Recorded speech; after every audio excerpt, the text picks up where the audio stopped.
세상 살면서 다른 사람에게 이렇게 속는 경우 있잖아요. 속는 경우. 속는 경우에 참 기분이 나쁜 거예요.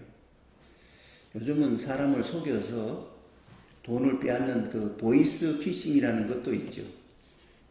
다른 사람에게 속아서 속은 사람은 뭐 돈을 보내고 뭐 뜯기고 막 그래요. 그런데 그러고 나면 얼마나 억울하겠어요. 아니 뭐 죽일 놈 살릴 놈 하면서 이제 마음속으로 욕도 하고 입으로도 욕하고 뭐 그러죠. 근데 다른 사람에게 속는 것도 억울하지만요. 자기 자신이 자기를 속이는 것도 그것도 참으로 비참한 것입니다. 자기가 자기를 속이는 거예요. 어떻게 자기가 자기를 속이느냐고요. 봤는데 안 본 것처럼 그렇게 자기 자신이 자기 마음이 그렇게 스스로를 속이는 거예요. 예를 들어서 어려운 일이 생기면 당신 봤습니까? 그런 거 본 적이 있습니까? 그러면 어려운 일이 생기면 봤다 그러면 그 문제가 손해가 날 것 같으면 아니 안 봤는데요. 그렇게 자기가 남을 속이는 것도 자기를 속이는 것이고요. 특별히 제가 이제 오늘 말씀을 드리는 것은 하나님을 우리 기독교 신앙인은요 기본이 뭔가 하나님이 계시다는 것을 믿는 거예요. 하나님이 계시다. 하나님이 살아계시다. 천지를 창조하시고 나를 지으신 하나님이 계시다. 이게 이제 신앙의 출발인 거예요. 여러분 하나님이 계시다는 것을 믿지 않으면 그 다음부터는 아무런 진도가 안 나가요. 다 그 믿음이 없으면 그 다음부터는 진짜 믿음은 아무것도 생기는 게 없어요. 뭐 신이라는 게 있다던데 하고 자기 생각으로 이렇게 뭐 인정할 수 있어 뭐 그렇게 할 수 있는데 그건 믿는 게 아니에요. 지식으로 아는 거지. 하나님을 믿는다는 사람들이 관점을 보게 되면요, 믿는다고 그러는데 실제 어려운 일이 생기면 하나님이 없는 것처럼 사는 경우가 많아요. 오래 교회를 다니는 목사도 장로도 권사도 집사도 그런 사람이 많아요. 그게 자기를 속이는 거예요. 자기는 잘 믿는다고 생각했는데 실제 어려운 일이 닥치면 하나님은 온데간데 없어요. 하나님 모르는 거예요. 그렇게 믿는 것을 갖다가 학문적으로 말하면 실천적 무신론자라고 그래요. 이론적으로는 믿어요. 이론적으로는 신자예요. 그런데 실천적으로 실제 생활적으로는 하나님이 없는 것처럼 사는 거예요. 이런 경우가 이런 위선이 굉장히 많고요. 그게 굉장히 무섭습니다. 남이 속이면 안 속으려고 하는데 자기가 자기를 속이는 것은 그냥 이렇게 덮어 넘어가는 경우가 많아요. 정직해야 돼요. 하나님 앞에서나 자기 자신에게 정직해야 돼요. 정직하다는 게 뭐냐? 하나님이 있다는 것을 믿는 거예요. 때때로 믿으면서도 때때로는 정말 하나님이 계신가 하는 의혹이 생길 때가 있어요. 그러면 내가 왜 이렇게 믿음이 없어졌나? 내가 하나님을 믿고 산다고 했는데 왜 믿음이 없나? 이렇게 말하는 건 정직한 거예요. 근데 잘 믿는 것처럼 나는 원래 어릴 때부터 신앙생활 했고 교회를 오래 다녔고 그리고 성경을 얼마나 많이 아는데 지식이 아는데 그러면서도 실제는 하나님이 없는 것처럼 그렇게 사는 사람을 실천적인 무신론자라 그러고요. 그것이 무서운 것입니다. 저는 오늘 아침에 이렇게 이제 마라톤 대회 한다고 신길이에 길을 다 막아놓고 차도 못 들어갔는데 이게 그러면 사람들이 지금 교회 앞뒤로 막 차들이 막 개놨잖아요.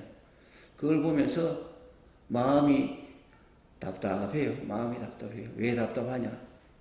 아니 이렇게 지금 한참 주일날 11시면 전국 교회에서 다 예배드리는 시간이 거기 10시 반이나 10시나 11시나 요 사이 다인데 하나님 안 믿는 사람 마라톤 한다고 마라톤 해서 건강하겠다고 그렇게 막 이렇게 모여서 주일날 모여서 막 마라톤 참석하는 것을 보면서 이렇게 하나님 믿는 사람도 많지만 이렇게 하나님을 인정하지 않고 사는 사람이 이렇게 많구나. 하나님 없이 사는 생이라는 것은 조금만 생각해 보면 그게 얼마나 허무한 생이라는 것을 알게 되는데 여러분 생각해 보세요. 하나님이 없다. 나는 우연히 생겼다. 우연히 사라진다. 이렇게 생각해 보세요. 그러면 그게 얼마나 허무한 인생입니까? 한평생 일하고 노력하고 뭐 애를 쓰고 뭐 어떻게 한다 하더라도 다 죽으면 헛된 것이 되어버리는 것을 인정하면서 사는 거 아닙니까? 헛된 거예요. 만드신 분이 계시죠. 하나님이 계시지. 천지를 창조하신 하나님이 계시다 인정하는 것은 이 겸손한 태도예요. 오만방자한 사람은 하나님을 인정하지 할 수가 없어요. 할 수 없어요. 교만한 사람은 인정할 수 없어요. 왜 그러냐? 자기가 잘났는데 하나님이 뭐하러 필요해요? 예수님 말씀 중에 그런 말씀도 있어요. 갑자기 생각이 나는데 부자가 천국에 들어가는 것은 낙타가 바늘구멍으로 빠져나가는 것보다 더 어렵다. 굉장히 유명한 말이에요. 예수님이 굉장히 강조하신 말이에요. 부자가 되면 하나님 생각하지 않고 자기 욕심대로 살고 싶거든요. 부자가 천국 가기가 어려운 거예요. 부자가 착한 사람이 있습니까? 부자가 착한 사람이 있다면 그건 정말 드문 경우예요. 왜 예수님이 그렇게 말씀하셨냐면 부자가 물질적으로는 돈은 많아요. 돈이 땅도 100마지씩 있고 수십억씩 가지고 있다고 칩시다. 부자고 권력을 가지고 있고 똑똑하고 다 했다고 합시다. 근데 그런 사람이 겸손할 수 있나요? 겸손하기 어려운 거예요. 난 가진 게 이만큼 있어. 내가 똑똑해. 그 마음이 있거든요. 그래서 다른 사람 앞에서는 제가 아는 게 없습니다. 겸손한 척은 할 수 있어요. 가진 게 없습니다. 척은 할 수 있는데 자기 마음속으로는 내가 그래도 대학원 박사학위를 가졌는데 내가 이만한 권세를 가졌는데 이만한 똑똑한데 재산이 이만한데 먹기에 힘주고 목에 힘줍니다. 그런 사람이 겸손하게 이렇게 생각하기가 어려운 거예요. 그래서 그런 부자가 겸손하려고 그러면 낙타가 바늘구멍에 들어가는 것보다 어렵다. 그런 말을 하듯이 어려운 것입니다. 하나님을 인정하고 산다는 것은 겸손한 거예요. 나는 하나님 외에는 믿고 의지할 분이 없습니다. 이게 겸손한 거예요. 예수님이 가난한 사람을 이야기할 때요. 첫 번째 가르치는 말씀이 가난한 자는 복이 있나니 그렇게 가르치는 거예요. 또 조금 이렇게 세련되게 가르치는 마태복음에는 보면요. 심령이 가난한 자는 복이 있나니 그렇게 얘기합니다. 이 세상 사람들은 다 부자가 되기를 원해요. 다는 아니죠. 다는 아니에요. 부자가 되기를 원하는 사람이 많이 있어요. 그래서 나이가 먹고 늙어서 힘이 없는데도 돈을 벌려고 그래. 그러면 뭐 돈 벌어가지고 쓰지도 못하면서. 응? 먹고 살면 됐지. 새끼 먹고 살 됐지. 왜 그렇게 돈을 벌려고 그렇게 애를 쓰고 그러냐 이 말이에요. 나이가 들면 저는 그렇게 생각이 들어요. 먹을 것, 입을 것, 아니 먹을 것도 못 먹잖아요. 입맛이 없으면 못 먹잖아요. 막 고민을 하고 막 속을 끓이면 입맛이 없어져. 먹을 것도 못 먹어요. 먹을 것, 입을 것 있고 누울 잠자리 있으면 됐지. 아니 무슨 돈을 거기다가 더 벌려고 그래. 나는 그런 생각이 돈을 많이 버는 거 좋은데 많이 벌어서 남주라 이래 남주라. 좋은 일에 쓰라는 거예요. 그거는 하나님이 기뻐하세요. 돈을 버는 목적이 열심히 많이 벌어가지고 좀 불쌍하고 어려운 사람 도와주고 그래서 많이 퍼주고 많이 나누어주는 거 이런 거는 하나님이 참 기뻐하시는 일이에요. 선한 일이니까. 근데 돈 벌어가지고 이렇게 저축하려고 하고 부자가 되려고 하는데 좀 있으면 늙고 병들어서 하늘나라 갈 텐데 하나님 쓰게 될 텐데 어리석은 거예요. 어리석은 거. 자기를 속이는 일이에요. 그게. 돈이 하나님이 중요한 게 아니라 돈이 중요한 거예요. 이 세상에 사회생활 하면요. 그 일, 뭐 하라고 일합니까? 돈 벌려고 한대요. 돈 벌어서 뭐 할 건데? 저축해서 자기 잘 먹고 잘 있게 넉넉하게 병들면 치료비도 쓰고 하려고 한대요. 근데 그렇다고 그 뜻대로 됩니까? 돈을 벌려 그러면 자꾸 죄도 짓게 되고 거짓말도 하게 되고 남을 속이게 되고 남한테 못할지도 하게 되고 남의 눈에 피눈물도 흘리기도 하는 경우가 많은 거예요. 돈에 눈이 팔리면. 하나님이 중요하고 사람이 중요한 거예요. 사람이. 이렇게 하나님을 배반해서 사는 삶 자체가 자기를 속이는 것이고 어리석은 인생을 사는 것입니다. 천지를 창조하신 하나님이 계시고 그리고 한 번 다 죽습니다. 죽고 그 다음에 심판이 있잖아요. 하나님이 심판했어요. 선악간에 심판하신다 그랬어요.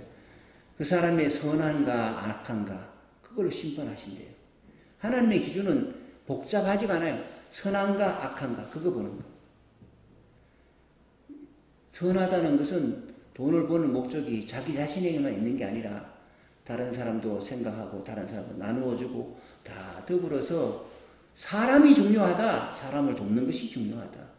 하나님 보시기에 선하게 사는 게 중요하다. 이렇게 사는 게 선하게 사는 거거든요. 그렇게 살기가 쉽지가 않잖아요. 그러니까 우리가 주일날 모여서 주일날 나와서 한 주간을 이렇게 자기 자신을 돌아보면서 하나님 앞에서나 사람 앞에서 지은 허물과 죄가 있는 거예요. 그래서 회개하는 거예요. 하나님은 회개하면 용서하시는 분이세요. 잘못했다는 말만 하는 것도 용서하시는 거예요. 사람 생각에는 아이고 회개해놓고 또 잘못 저질러놓고 회개해놓고 또 잘못 저질러놓고 그렇게 해가지고 무슨 회개할 염치가 있냐 그래요. 우리는 염치가 없어야 돼. 하나님 앞에서는 염치 없이 부끄러움을 불구하고 하나님 앞에 나가는 거예요. 그래도 하나님은 용서하시는 분이에요. 유명한 말씀 있잖아요. 7번 용서하면 될까요? 7번에 70번이라도 용서하라. 예수님이 하신 말씀이에요. 이렇게 말씀하신 예수님은 우리가 잘못 여러 번 반복해서 잘못하는 가지고 갔을 때 예수님은 용서하실까요? 안 하실까요? 우리한테 그렇게 가르쳐 놓고 그렇게 용서 안 하시겠어요? 십자가에 못 박혀 죽기까지 우리를 대신하여 우리의 죄를 짊어지고 대신 죽기까지 용서하시고 사랑하시고 구원하기를 원하시는 분이 하나님이세요. 이런 하나님, 우리는요 하나님을 믿는다고 할 때 선하시고 인자하신 하나님을 믿는 거예요. 어려운 일이 있으면 기도하는 것, 이게 믿음입니다. 수시로, 무시로, 뭐 특별히 형식을 갖출 거 없어요. 마음이 답답하면 하나님 마음이 답답합니다. 걱정거리가 있습니다. 하나님 걱정거리가 있습니다. 저는 하나님이 살아계시고 오늘도 역사하신다고 믿는다고 말은 하면서도 실제 생활 속에서는 하나님 없는 것처럼 걱정하고 근심하고 살았습니다. 나의 믿음 없음을 용서하여 주옵소서. 이렇게 기도하시는 거예요. 그래, 저도 가만히 생각해보면 저도 걱정 거짓 많이 할 때가 많고 잠이 안 올 때도 많았어요. 가만히 돌이켜보니까 말은 믿는다고 했지만은 믿음이 없었어. 약했어. 그런 생각이 들어요. 정직하게 하나님을 믿고 의지하고 하나님 사랑 안에서 죄 용서함 받고 구원받고 천국에 들어가고 영생을 얻는 것, 이거보다 더 가치 있는 게 어디 있어요? 세상에 있는 것은 다 지나갑니다. 그러나 영원히 남는 것은 하나님이 우리에 대한 사랑과 은혜와 용서하심, 이 복음은 영원히 있는 거예요. 믿는 자 거에 그걸 믿으면 돼요. 믿지 않는 자는 그 혜택을 누리지 못합니다. 믿으면 혜택도 누리고, 두 번째로는 혜택을 누리고 난 후에 내가 변화가 돼. 내가 하나님의 사랑과 용서를 받은 사람으로서 그래, 이렇게 하나님이 용서하시고 나를 사랑해 주시니까 참 고맙다. 이 참 귀한 것이다. 정말 귀하다. 이렇게 생각이 되면, 그런 마음이 들면, 생각도 들고 마음이 들면 나도 그렇게 살아야지. 이렇게 변화가 되는 거야. 이렇게. 그래, 누가 잘못하더라도 답답하더라도 좀 참아주고 용서해주고 좀 기다려주고 사랑해주고, 이런 마음으로 변화가 되는 거예요. 하나님이 변화시키는 거예요. 그래서 하나님은, 선하신 하나님은 우리를 구원하시고 죄와 죽음에서 구원하시고 천국으로 구원하시고 난 후에 그 다음에 우리 마음속을 변화시켜서 하나님 아들, 딸 닮는 사람으로 바꾸어 나가십니다. 이 하나님의 역사가 성경에 쭉, 하나님을 만난 사람들, 하나님을 찾는 사람은 하나님을 만나거든요. 하나님을 구하는 사람은 하나님이 내게 하시는 말씀을 영적으로 듣고 알게 되고 그래요. 자기만이 아는 거예요. 이게 내게 주신 하나님의 말씀이구나, 이렇게 알아들은 거예요.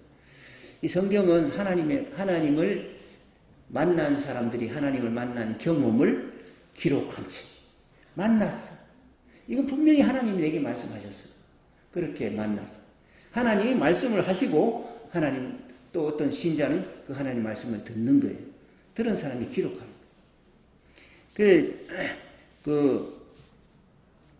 하나님은 그 사람을 만나서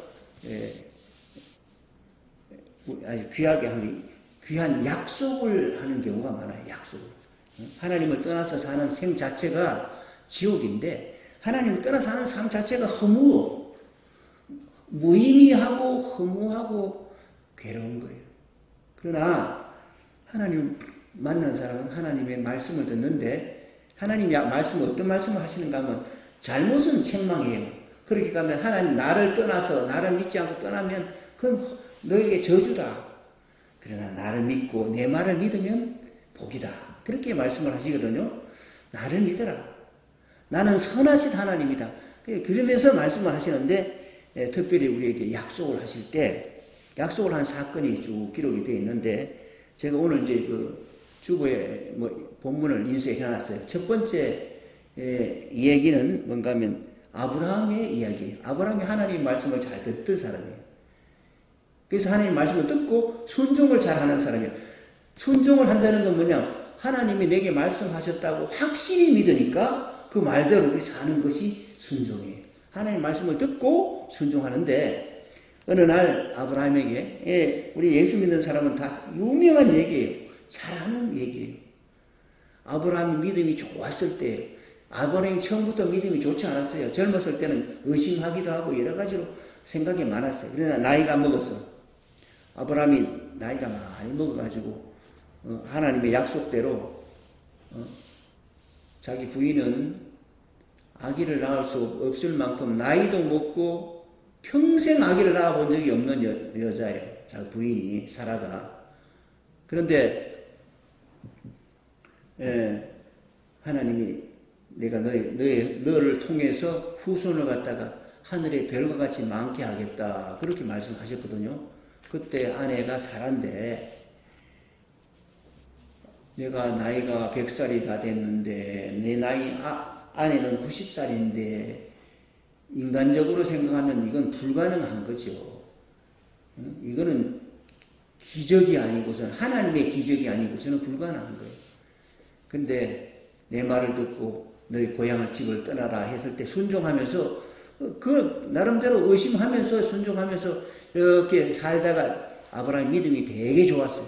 그래서 아들도 낳고요. 아들 이삭을 낳았는데 하나님 어느 날 이제 나이가 많이 먹었을 때 이삭이 거의 컸을 때 하나님이 꿈속에서 나타나셔가지고 말을 합니다. 너희 아들 이삭을 나에게 제물로 바쳐라. 제물로 바쳐라. 그렇게 말씀하셨어요. 아니 제물로 바친다는 게요. 잡아서 죽여가지고 불에 태우는 게 제물로 바치는 거예요. 아니 하나님께서 지금까지 나를 인도하시고 외동아를 낳게 하신 이 하나님께서 내 사랑하는 아들, 내 생명보다 귀한 아들을 잡아가지고 제물로 바치라니 이게 이럴 수가 있는가? 이렇게 충분히 생각할 수 있는 그런 상황 속에서 이 아브라함의 믿음이 얼마나 좋았는가 하면요.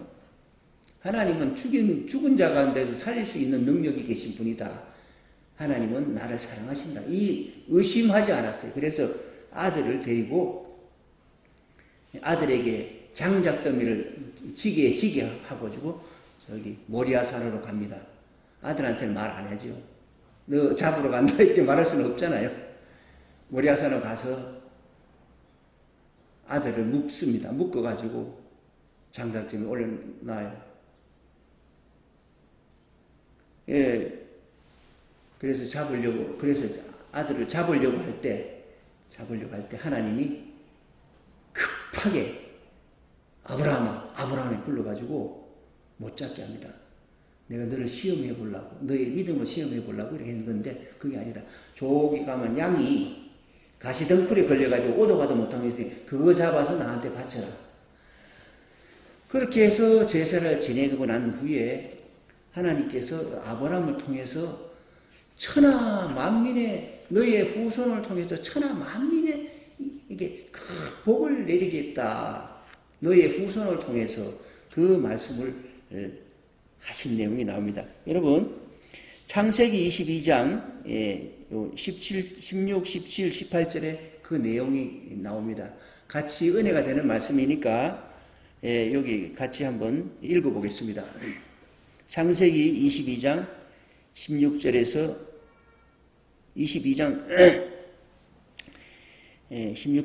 18절 같이 읽어보겠습니다. 이르시되 여호와께서 이르시기를 내가 나를 가르쳐 맹세하노니 내가 이같이 행하여 내 아들 내 독자도 아끼지 아니하였은즉 내가 내게 큰 복을 주고 내 씨가 크게 번성하여 하늘의 별과 같고 바다의 모래와 같게 하리니 내 씨가 그 대적의 성문을 차지하리라. 또 내 씨로 말미암아 천하 만민이 복을 받으리니 이는 내가 나의 말을 준행하였음이니라 하셨다 하니라. 아이고, 네가 내 말을 순종했어. 순종해서 순종. 그 어려운, 그 최고로 어려운 외아들을 잡아 바치라는 그 말에 순종했어. 나를 믿고. 그래서 너의 씨, 너의 후손을 통해서 세상 천하 만민이 다 복을 받게 하겠다. 하나님이 그렇게 약속을 했어요. 이 하나님의 약속이에요. 이 약속을 이스라엘 백성들은요, 아브라함의 후손들은 대대로 전해 듣고 대대로 믿어옵니다. 이제 뭐 잘 믿는 사람이 있고, 못 믿는 사람이 있고, 안 믿는 사람도 있었겠죠. 그러나 중요한 사람들은 다 그렇게 믿음을 가졌어요. 하나님이 감동했는 거예요. 하나님이 어떤 마음을 어떻게 감동했느냐? 아니, 자기 하나님이 보시기에 사람이 귀한 것은 외아들이고요.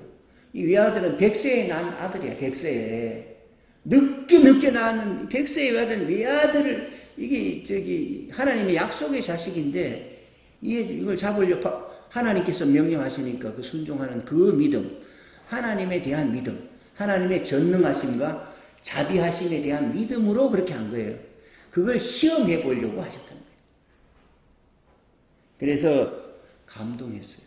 네가 내 사랑하는 외아들을 갖다가 독자도 아끼지 않고 바쳤다. 여기 하나님이 감동했어요. 하나님이 감동할 때마다 큰 약속이 하나 나옵니다. 두 번째 이런 말씀, 그런 말씀. 그래서 아브라함의 후손이 중에 누군가 천하 만민에게 복을 주는 사람이 나타날 거다 하는 그 믿음을 가지고 있었고요. 또 아브라함만 있는 게 아니라 또 오늘 이제 다윗이라는 다윗 왕이요. 다윗이 뭐 처음부터 왕이 아니었죠. 왕이 죽을 뻔해놓고 고비고비 넘기면서 하나님을 믿는 그 믿음 가운데서 나중에 왕이 되고 근처의 나라를 많이 정복해가지고 이제 든든한 나라가 되고 이제 성전도 크게 지었을 때 어느 날 다윗이 성전에 다 누워서 이렇게 보니까 자기 성전은 빛과 번쩍한데 아니 하나님께 제사 드리는 성막은 그의 막 그대로 천막으로 만들어진 예배 장소거든요. 제사 장소예요.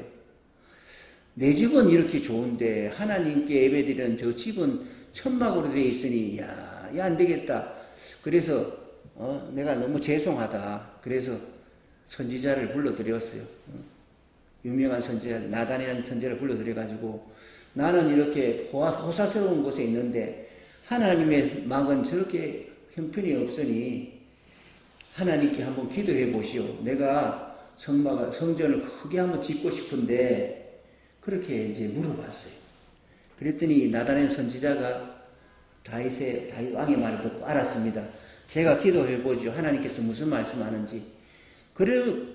그런데 나단이 기도 중에 그 말을 들었어요. 하나님이 감동한 목소리가 막 들려와요. 아니 내 집을 짓겠다고? 야 참 기특하구나. 하나님이 감동했어요. 그래서 두 번째 약속을 합니다. 네가 내가 뭐 천상천하가 다 내 집인데 그 천막이 내 집이 아니라 다 집인데 그거 네가 잘 지어준다는 그 마음이 너무 기특하다. 너무 기특하다. 그래서 약속하는 게 이제 너의 왕으로서의 왕권을 갖다 든든하게 지켜주겠다. 옛날에는요 왕이 된다 하더라도 누군가가 부하 중에서 누구 힘있고 하는 장수가 쿠데타를 일으켜가지고 왕을 몰아내고 죽여버리고 자기가 왕이 되고 그런 일이 많았잖아요. 너의 왕권을 든든하게 지켜줄 것이며 둘째로 너의 후손 중에서 다윗의 후손 중에서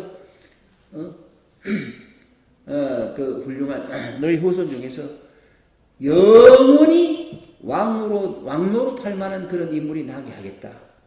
그렇게 약속하는 거예요.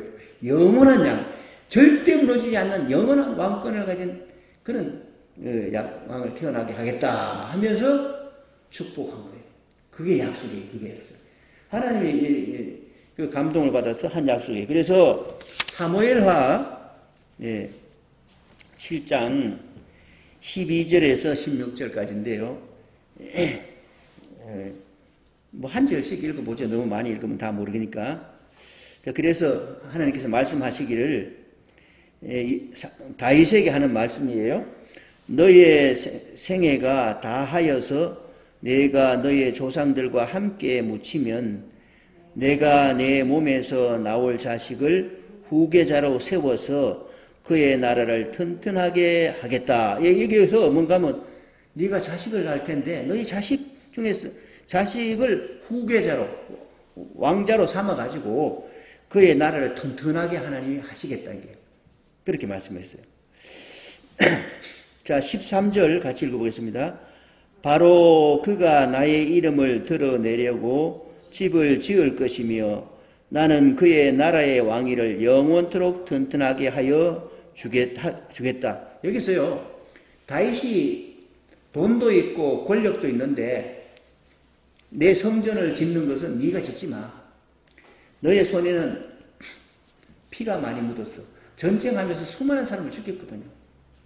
그래서 너희 아들을 통해서 성전을 짓게 하겠다. 그리고 그 아들을 튼튼하게 하겠다. 이렇게 이제 말씀을 하십니다. 그래서 영원토록 튼튼하게 하여야 돼. 영원히. 아주 그 무너뜨릴 수 없게 만들겠다. 그렇게 약속하십니다. 그러면 14절에서 16절까지 더 읽어보겠습니다. 같은 비슷한 내용인데요. 나는 그의 아버지가 되고 그는 나의 아들이 될 것이다.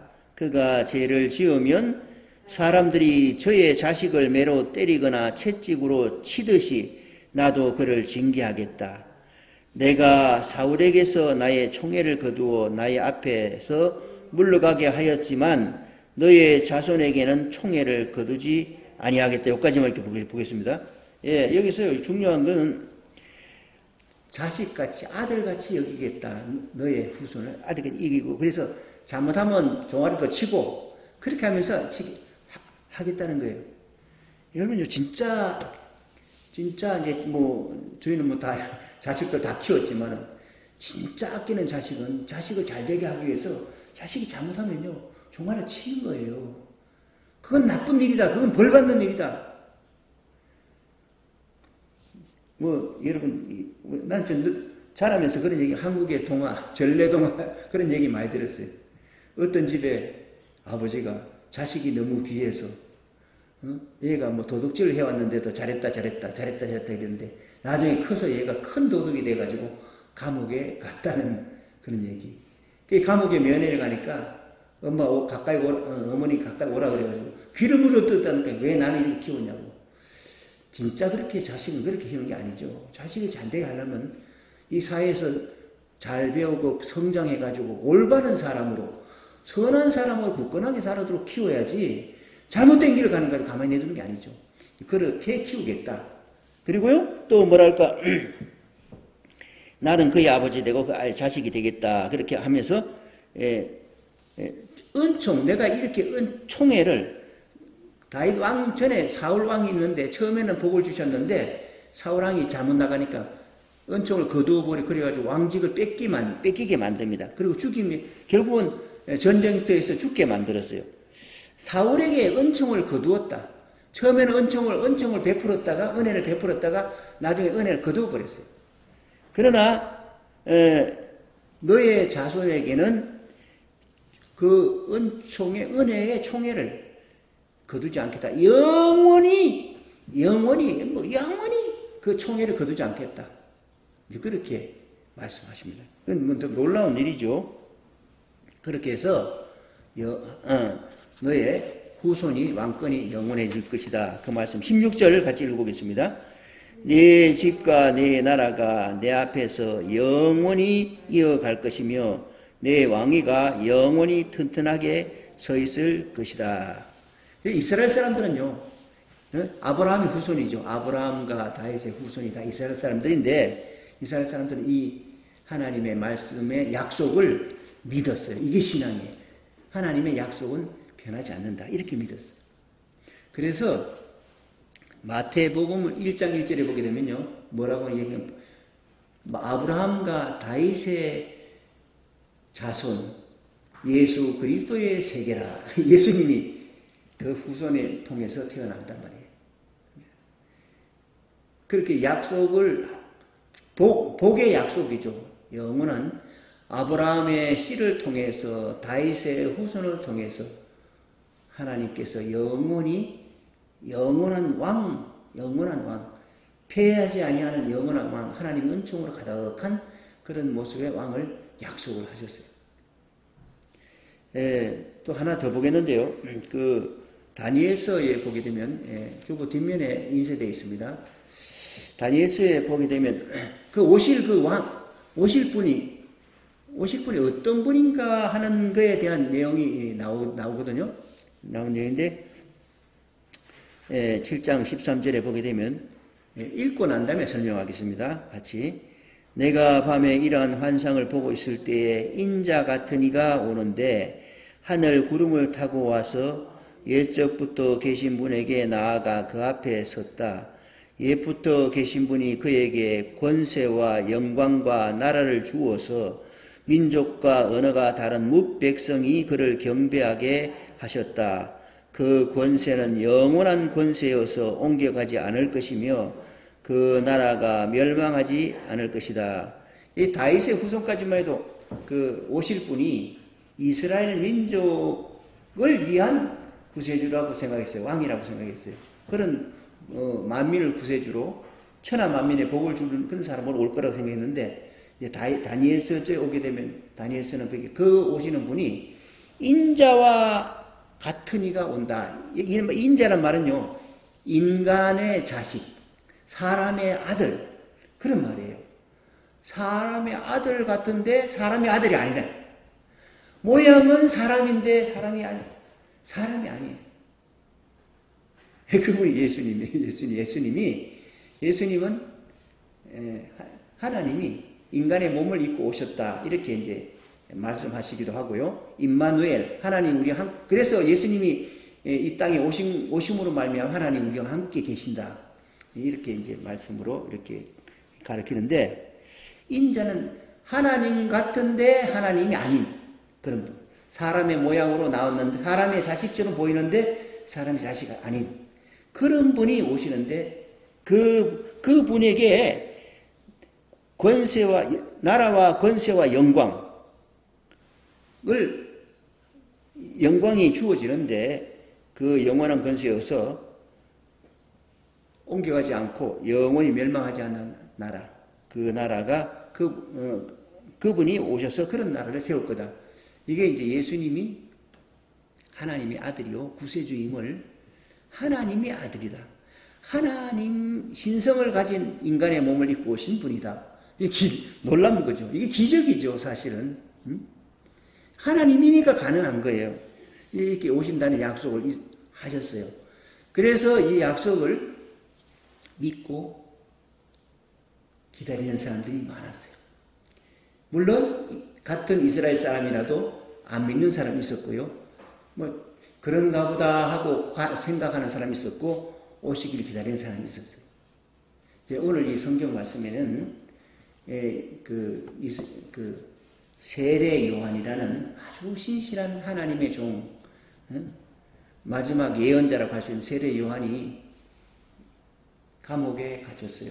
왜 감옥에 갇힌가 하면 하나님 말씀대로 가르치다 보니까.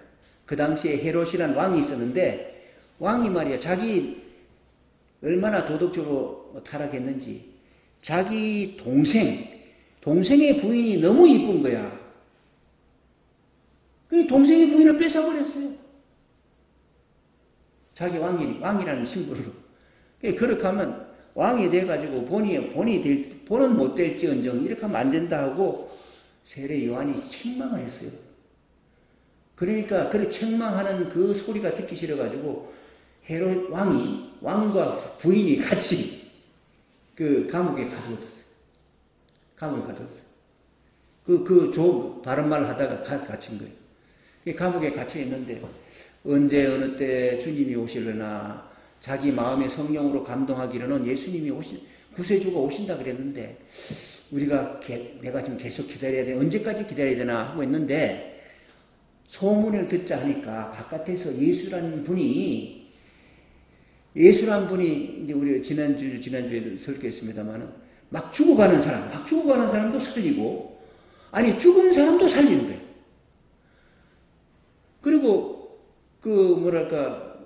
살린다는 소문이 들렸어. 그 소문이 막 감옥까지 들어왔어요. 그게 놀라운 일이 아닙니까? 이런 일이 있을 수가 있나요? 사람이 할 수 없잖아요.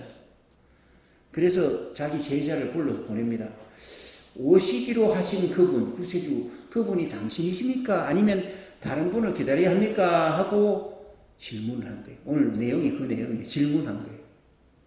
그러니까 예수님이 하신 말씀이, 오늘 이제 여러분이 그 성경에 아까 읽었습니다만은, 성경에 보게 되면 누가복음 7장에 보게 되면 22절에 보게 되면 그 예수님이 세례 요한에게 대답하는 말입니다. 성경 7장 22절 우리 같이 읽어보면 되게, 한 번 더 읽어보겠습니다. 같이.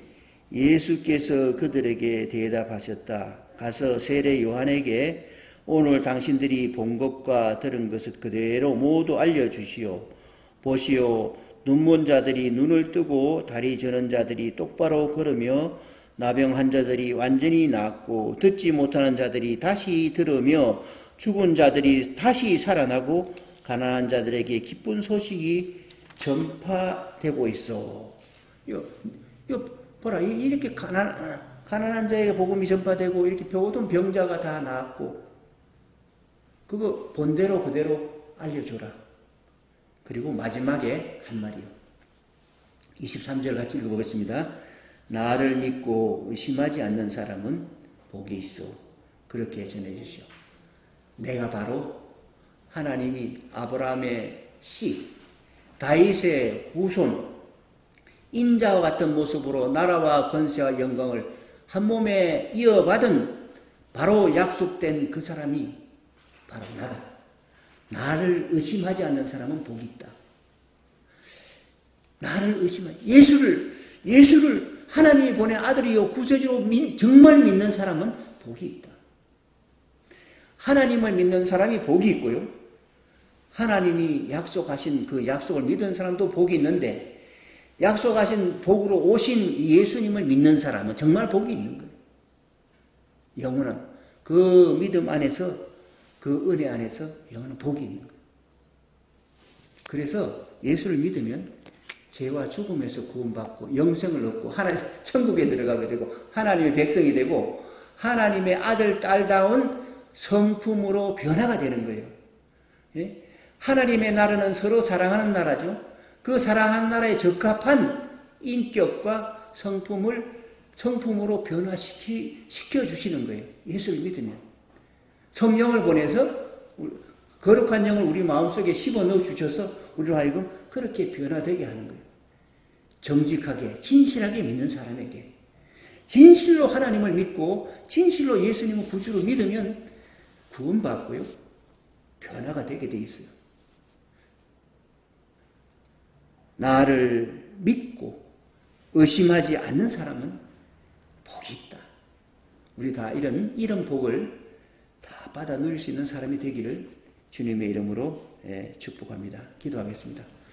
하나님 아버지 감사합니다. 오늘도 귀한 말씀을 듣게 하여 주시고 세상에 오신 구세주를 믿고 의지하고 사랑하며 쫓아갈 때 참 복이 있음을 가르쳐 주심을 감사합니다. 우리 모두 주님을 믿어서 참된 평안과 기쁨과 보람이 있는 삶이 되게 하시고 이 세상의 모든 두려움과 슬픔과 고난을 다 물리칠 수 있는 그런 든든한 심령을 갖추며 살아가는 저희들 되게 하여 주시옵소서.